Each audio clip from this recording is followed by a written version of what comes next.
Hello everyone, welcome back to Team JLX podcast. I hope you're all very well. This week has been super exciting. We've had so much going on. So we've got our team meet up and shoot on Saturday in London, and we've got about 15 of the girls coming up for that, and a couple of the lads as well. It's gonna be a super exciting day, and these events are just amazing. The buzz around them, the team are pumped at the moment.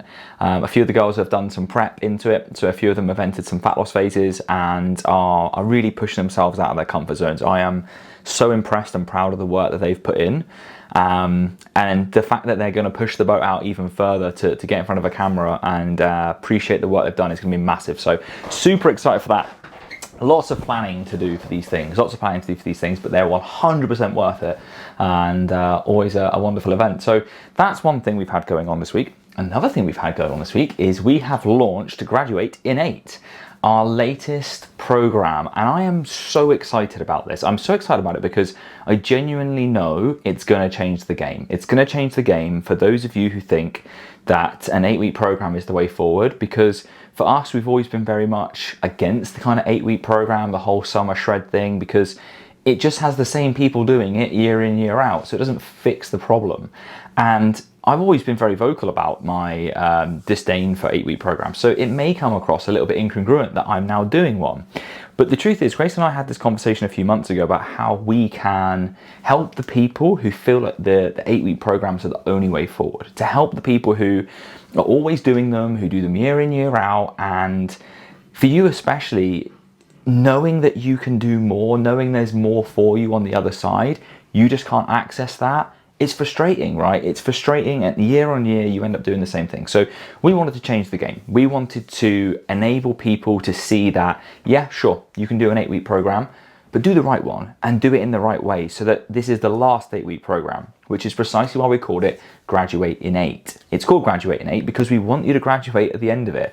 We want to make it a nice intensive course of coaching so that you get the very most out of us, you get the very most out of yourselves, and most importantly, you get the result you've come for and know how to replicate that going forwards. It sounds like a lot. We believe we can deliver it. We know we can. And we also know that if we get the right people working with us, which if you're listening to this, you're going to be that right person, it is going to be an absolutely phenomenal start to the year for people. And it will be the last 8-week program that you will have to join. So we're super excited about that. If you want to know more about it, I'll put the link below to a quick page of FAQs. Sorry, if you're looking at this on YouTube, I've got something in my eye. A quick page on FAQs, so you can see all the questions that kind of people have already asked. I've got to actually update it a bit this afternoon. So if the page is down, it's because I'm just editing it quickly, but it will be there. You'll see all the kind of questions, all the details, and all the information that you're going to need in order to sign up. Fundamentally, it is a fat loss group, so the whole idea of the process is that we're going to take on 8 people who wish to transform their physique and mindset. That's a really crucial part here. It's one thing to get the fat loss result, but hey, you've probably been there before, you've got the result before, right? But you're back in square one again this year. So what we're going to do is look to get you that result again, but we're going to help you to transform your mindset so that actually what you've got is the capacity to maintain the result. But not only that, enjoy it, enjoy the process, and really live your life to the full while you're doing it, because let's be honest, most 8 weeks are very much crash diet, fad diet things, and this is definitely not one of those. So that's pretty much how the kind of aim is it. I think one thing I would mention is that it is one-to-one coaching. So although we're taking a group of 8 people, the coaching is one-to-one. So it's not going to be you all go in the same group and you all get the same training program, you all get the same shit meal plans. It's very different. We are taking on 8 people and we are designating a huge amount of resource to ensure that those 8 people are going to get from where they are now to where they want to be. And of course, you'll get us as one-to-one coaches. So it's not like you'll be in a group and thinking, oh my God, I don't know how to get there. You will have our full guidance the whole way. So we're taking our absolute gold standard one-to-one coaching and we're just going to condense it into this 8-week course for you. It's going to be an absolute blast and I cannot wait. Thank you to all those people as well. If you're listening to this, if you've already booked a call, we've already got 5 calls in the diary, which is really exciting. So hopefully that will be 5 people so far. So we're just looking essentially for another 3. So do make sure you don't sit on this, because once those spaces are gone, they will be gone. As I've said, this is one-to-one. We do not coach huge amounts of people for the specific reason that we want to do an absolutely phenomenal job and maintain the great standards and the great results that we get with our clients. So into today's podcast. Today's podcast is on emotional eating. Now, it seems maybe weird that I would do a podcast on emotional eating when I probably should be doing a podcast on all the great things we do inside JLX and of course what we're going to do in Graduate in 8. But the truth is that although I could do that, it's probably not the most interesting. And emotional eating was something that came up a lot in our masterclass on Monday. So in case you missed it, on Monday we did a masterclass for quote unquote muggles, non-JLX folk. A few of the JLX team actually found my joke funny. I also found it funny, as you can tell. But the whole aim was to kind of go out to people who aren't in the team to get a bit of a taste of what we do and how we do it. So we do 2 masterminds a month with the JLX team. We're actually cranking that up going forwards, especially with what we've got going on in Graduate in 8. So it's going to be a really intense and a really, I just think, fueled, like knowledge fueled process. And the greatest thing about these things are we record all the calls anyway, so you'll have access to them if you can't make it with time zones and things like that. So I wanted to talk about emotional eating, as I said, because it came up in conversation on Monday inside the mastermind. And I feel that emotional eating is something which is being talked about a lot more at the moment, which is marvelous. I love it. It's a fantastic thing for people to be more self-aware of, and definitely something where I think many people nowadays need more support with. I do also believe it's a very vast topic that's condensed and oversimplified. So I wanted to talk about it today, really, just to pick up on where we left off on Monday and to give a little bit of advice to those of you who are struggling with this. And I am going to give you a toolkit, if you like, that I give to my clients when they're struggling with these things so that we can become more self-aware, but also we can dig ourselves out of the holes that we sometimes find ourselves in with emotional eating. So emotional eating, what is it? Now, many people use the blanket term emotional eating, but it actually has so many different facets to it, so many different little tributaries that many of you will struggle in different ways from. For example, emotional eating could be a very acute thing. It could be just instant stress, bang, we're then going to eat. It could be something that people have struggled with for a very long period of time. It could be something that people have struggled with as a result of an acute thing. I'll give myself as an example here. When I had knee surgery last year, I struggled with it a lot. And we'll go into the reasons why that is and probably why you would struggle with it as well. But the thing I wanted to highlight first and foremost is it's just not a one-size-fits-all thing. Okay, so it's not I'm an emotional eater, therefore anytime I feel any kind of emotion, I'm going to start eating. There'll be very specific triggers for each of you, and in this podcast or in this video, I'm going to try to help you just highlight where those come from and then possibly what you can do in those situations to minimize the impact of them. I'm going to start by talking about when you're in the moment of emotional eating. So when we are actually in the moment of emotional eating, many people consider themselves a failure for doing it. They feel shame, they feel embarrassment, and these emotions will become very much heightened when you're in that moment, which, to be honest, 9 times out of 10, as you'll probably all agree, it usually involves us then just continuing to eat or just thinking, well, fuck it, I've already got this far, so might as well carry on. I use the analogy with my team that you are driving past the exit that you want to take. So you're in the car, you've just gone past the exit, it's on your left, shit. What do you do? Do you think to yourself, well, fuck it, I've missed the exit, sack it off, I'm not going to bother? Or do you find the next reasonable place to turn around? Do you slow the car down and do you think to yourself, right, how do I get back to there? Do we maybe need a change of direction? Do we need a change of route? Do we need to go back to Google Maps and say, hey, how do we get there? The most important thing to recognize in this is the achievement that you've recognized where you are. So awareness is the first point. Are we aware of where we are? Many people will get the awareness, but that awareness in itself causes the next spiral to accumulate. What we want to do is use that awareness to prevent both the spiral we are in and any further spiral from taking place beyond that. Because let's be honest, 9 times out of 10, and I've been there myself, you're eating away and you suddenly realize most of the bar of chocolate's already gone, and then you think, oh my God, why did I do this? And you start to feel all the emotions come up. And then you think, well, I've only got 8 bars left, like 8 little bricks. I'm thinking dairy milk here, by the way. I might as well just eat them now, I'm already here. And because that self-awareness has come up, we've then got the shame that drives the next action, which is to carry on eating those 8 bars. Now, in this process, I find that many people expect far too much of themselves. So you might think to yourself, yeah, I've been in that times, loads of times. I've thought, oh, I really should stop eating, but then I've just carried on and I've felt even worse about myself. The truth of the matter is that you can only know you've missed the exit if you knew that was the exit you needed.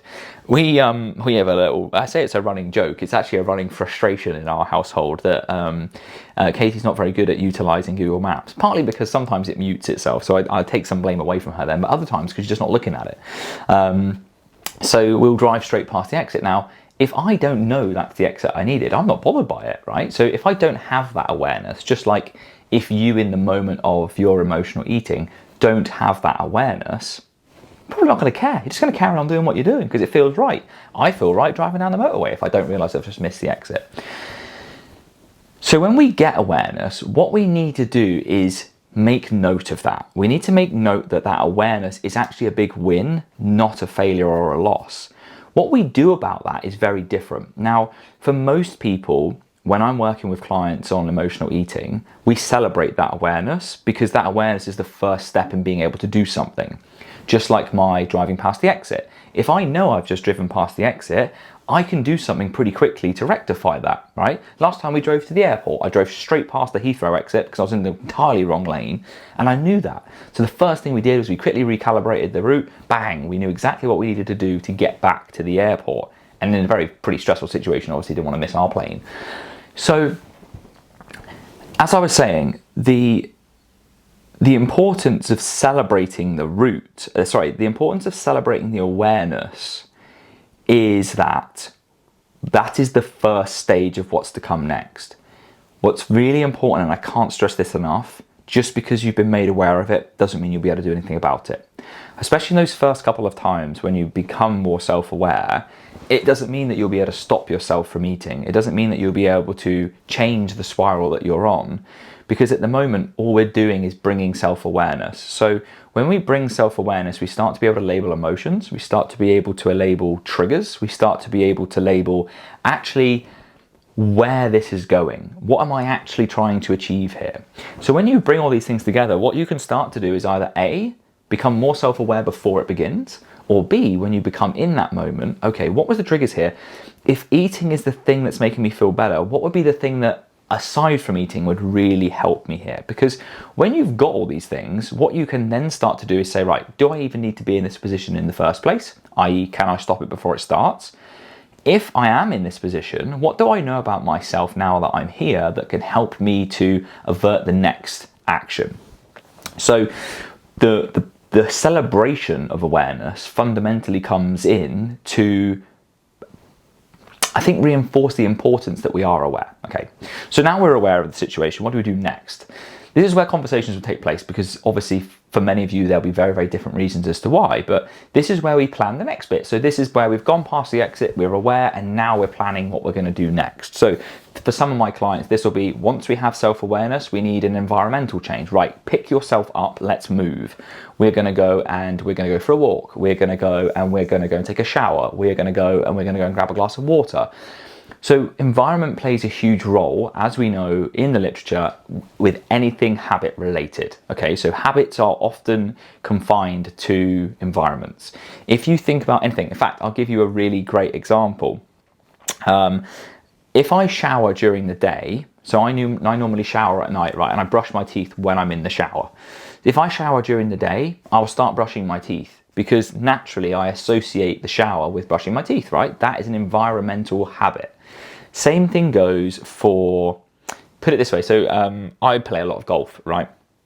And where we go for a walk normally is around that golf course. Now, we've walked around the golf course for years. I've only just started playing at this golf course, but whenever now I think about going for a walk there, immediately my brain goes, oh, golf, and I get really excited. That is an environmental thing. It's the same place and it's exciting, even though I'm going for a walk, which is still nice, but not as exciting as playing golf. So there are many things that you'll find in your life that's exactly the same as this. And if we change the environment, we are going to help ourselves to change the habit, at least prevent continuation of habit. So we need something that's an intervention in that moment that's going to help us to move away, change the environment. So again, this will be different for different people, so I'm not going to go into it because I could give you 1,000 different examples that only half of which may be applicable. So if you would like some more information on that, give me a shout on Instagram and I will help you.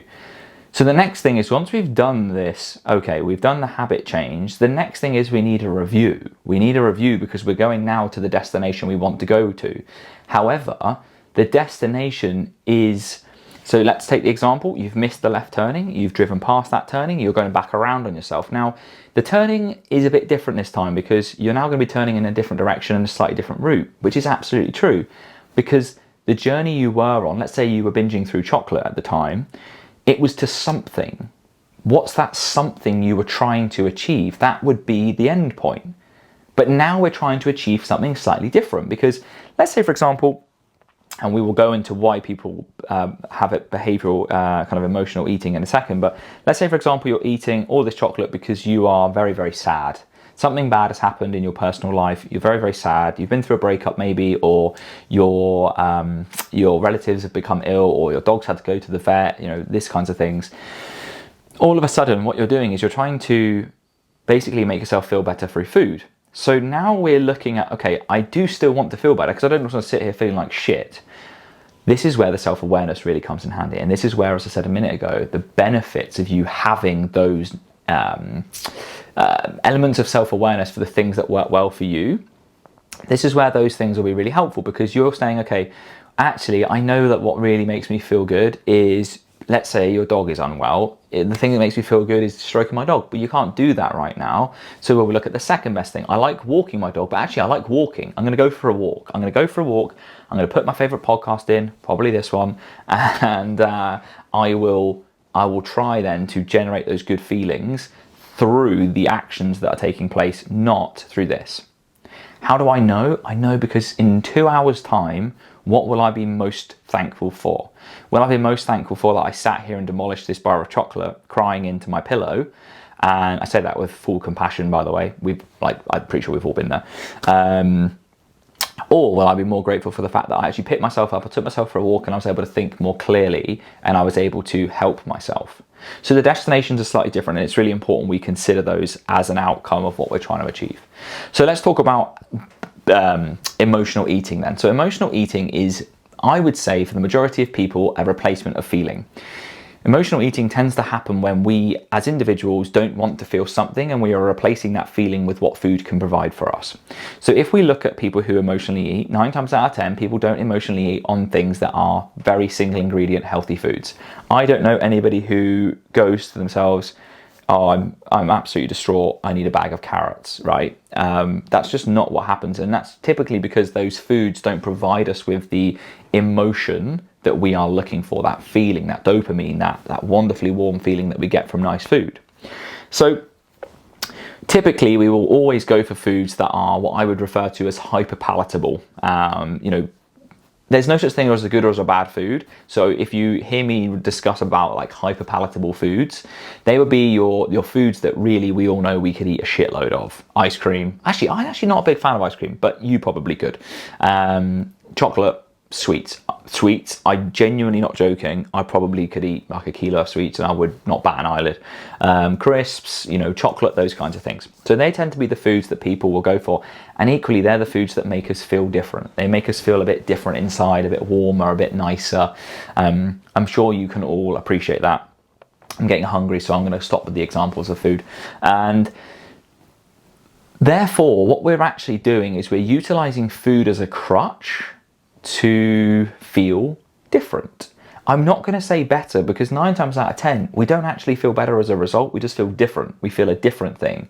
So if you eat the kilo of sweets like I probably could, what would end up happening is that you wouldn't feel necessarily the pain of the thing you were worried about or sad about. You would be feeling the pain of the fact you've just eaten a kilo of sweets and you probably feel pretty shit. So why do we do it? Well, we do it because that's the mechanism that we understand. It's a very much biological brain chemistry, right? It's I know that sweets will make me feel better, therefore I will eat sweets and I will not feel the pain. But all you are doing is putting a small plaster over a big cut. I actually use the analogy a lot with my clients of like, if you had a burst drain, would you get someone to come and fix the drain or would you just stick a bit of sellotape over it and hope for the best? Well, everyone says I'd get someone to come fix the drain, but in reality what we all do is we get a little bit of sticky tape and we try and just fucking wrap it up. It doesn't work. And that tends to lead to more pain further down the line. So emotional eating is the replacement of feelings. It could be loneliness. We could be feeling lonely, so we sit on the sofa at night, say our partner works shifts. You know, we're feeling lonely. We don't feel like we can communicate with them that we're lonely because they're working hard and we know that they're stressed. So we diminish our own feelings in a way to try and protect theirs. So we'll say, okay, right, well, I won't say anything to them because I know they're stressed. I know they're working hard. I'm just going to keep this to myself. But two things happen. One, you start to build resentment for that person, even though they've had nothing to do with the internal conversation that you've had. And secondly, what you end up doing is mistreating yourself, right, with food. So, and I've had a conversation actually with a client about this and saying, look, why don't you discuss with them that you feel lonely? It's not about them, it's about you. It's saying, hey, and by the way, this is actually a really useful communication point if for those of you in relationships or even with friendships or family, it's a really important communication point. If you are worried about somebody saying something, if you are worried about you saying something to somebody, don't pass them the problem, pass them the solution. Right? So a lot of the time, if you're somebody who's very stressed, let's think about it, right? And your partner comes up to you and goes, you don't spend any time with me. And you think, fuck it, hell, I have so much on my plate at the moment. It becomes an argument because what they've done is they've basically sent a statement at you. They sent a statement at you and statements usually start arguments, okay? If you want to find good conflict resolution, ask a question. For example, hey, look, I know you've been working really hard lately and I know that you're stressed and I know that you are somebody who is typically going to keep doing that and I know you do it, so doing the overtime to earn the extra money and things like that, which is great. But I'm feeling a little bit lonely at the moment and I'm feeling a little bit disconnected. So I was just wondering if there's something that we could do. We could book something in when you're off next, let's say off on Monday. When you're off on Monday, could we book something in to do together? It doesn't need to be, I know you're tired, so it doesn't need to be, super impactful. It doesn't need to be, we don't need to go out, but could we just have some really quality time where you and I could connect? Because I really feel like I need that for me at the moment. And it would be really great to spend that time with you. Now, what you're doing in this moment is you are sharing the connectional issue, right? And this is really important because in doing that, you are sharing your emotional needs, but you're not putting the blame on them. You're just saying, this is my need. I need this for me. Now, what you may find is that if they're working all the way through the weekend, because you're looking forward to this event, you may feel less lonely because you've actually had some really strong emotional connection by them saying, yeah, do you know what? You're right. I really appreciate how much support you've given me at the moment, and I really do appreciate I've been working a lot. So thank you for your patience, and I'd love to do that. I'd really love to. I will be tired because I've just come off my night shift, but hey, look, I'll be up at, let's say, 12 midday.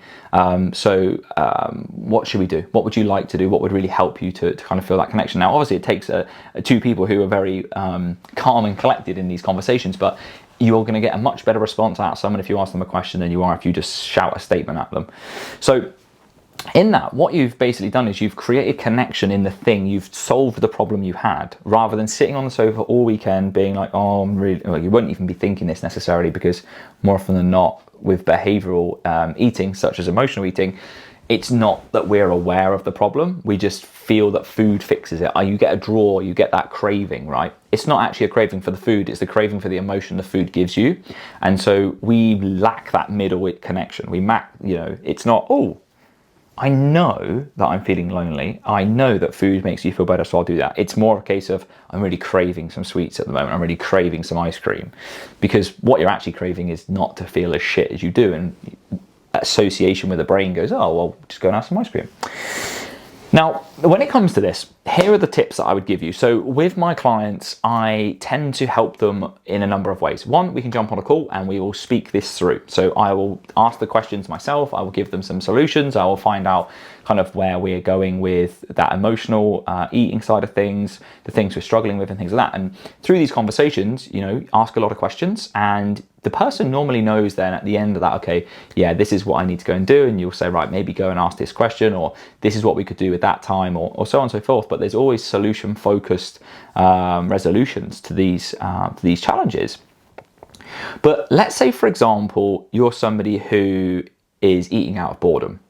and you say to me, Xander, look, I know I'm bored of eating, but I cannot seem to get myself out of the kitchen when I'm there. I know why I'm going there. I know what I'm doing. Can you help? Now, this is where these 5 questions really, really come in handy. And to be honest, I change these 5 questions a lot depending on the person who I'm working with. And the 5 questions are not 5 questions that I personally created. I will have picked this up over the years of reading and knowledge. I know for a fact that one of the people that I learnt this from was Amelia Thompson, who you may have seen her on Instagram and things like that. So I do have to give credit where credit's due there. I think the first question comes from her, and the others I've just kind of adjusted myself based on the people I work with. So the first question is, what don't I want to feel? So if you get a journal out, or you just are walking into the kitchen and you're going, right, I know I'm bored of eating, right, okay, what don't I want to feel? I don't want to feel bored. I'm bored right now. Okay, so what don't I want to, I don't want to feel boredom. Okay.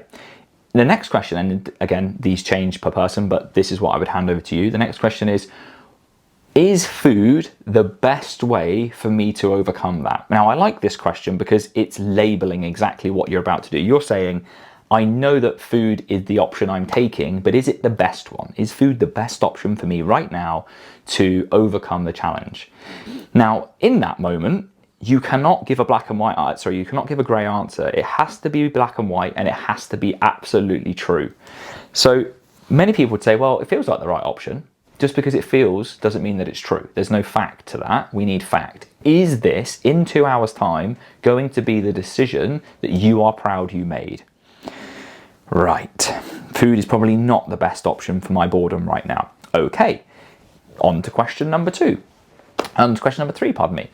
If food is not the right option right now, because let's say you are actually hungry, it could be the right option. Wicked. End of system. Let's go and eat something. So if food is not the right option, what is 2 things I can do now that may help me? So now we're giving choice. Choice is very, very important.